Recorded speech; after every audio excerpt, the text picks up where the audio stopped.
a holy book, a near-mythical ring, and exactly the plant you'd expect. Here are some of the curious items that went with Bob Marley to the grave. On May 11, 1981, the music industry mourned the loss of one of its greatest artists, Bob Marley.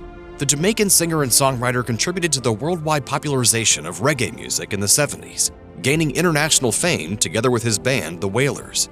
Marley's approach to songwriting incorporated themes of love, freedom, resistance from oppression, and dedication to his Rastafarian beliefs, set to soulful melodies and irresistible beats. His music has stood the test of time, even if his life was tragically cut short. In the decades following his death, Marley has taken on something of a mythical status.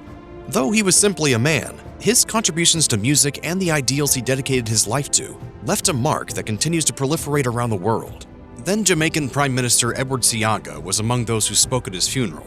He said, "Bob Marley was never seen. He was an experience that left an indelible imprint with each encounter. Such a man cannot be erased from the mind.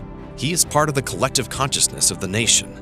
Marley's funeral in Jamaica was an event for the entire island nation, with people coming to pay their respects in droves. An open casket viewing took place the day before his burial, and it's said that 100,000 people paid their final respects to the singer. So many showed up, in fact, that police used tear gas to control them. It's been a peaceful funeral demonstration so far, but suddenly the police are tear gassing the crowd. We don't yet know why. There, they saw Marley's body in his bronze casket, along with a few items he requested to be buried with. Sadly, Marley's fate appeared to have been sealed years before his death. In 1977, he was diagnosed with a rare form of melanoma called acral melanoma, which is sometimes associated with injuries but also with genetics. His doctor suggested amputation to prevent the cancer cells from spreading, but Marley refused because of his religious beliefs. Rastafarianism follows a variety of beliefs and ideas. It follows some teachings found in the Bible, but they are also rooted in African traditions and centered on notions of spirituality. Rastafarians are opposed to a few medical procedures, including amputations, blood transfusions, dialysis, and organ transplants. While it's not certain that an amputation would have prevented the cancer from spreading, at the time it was his best shot. They settled on just cutting away some of the cancerous tissue. By 1980, Bob Marley's cancer had metastasized to his lungs, liver, and brain.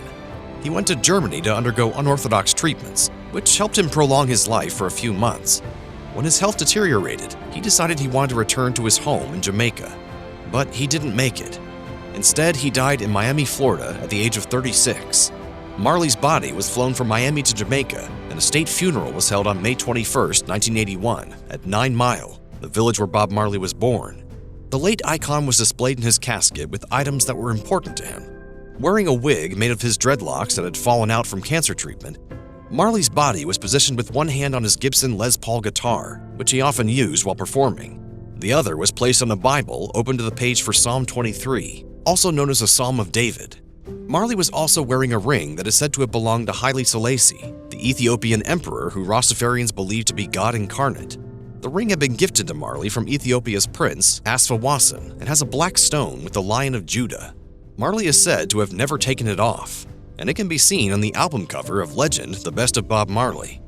The last item to be buried with Marley was added by his wife, Rita Marley. At the end of the funeral ceremony, Rita approached her husband's casket and put a stalk of ganja. Marley was a user of ganja, or marijuana, but he did not smoke it recreationally. It was his belief in Rastafarianism that propelled him to do so, as Rastafarians consider ganja a religious sacrament that helps calm the mind and bring users closer to God.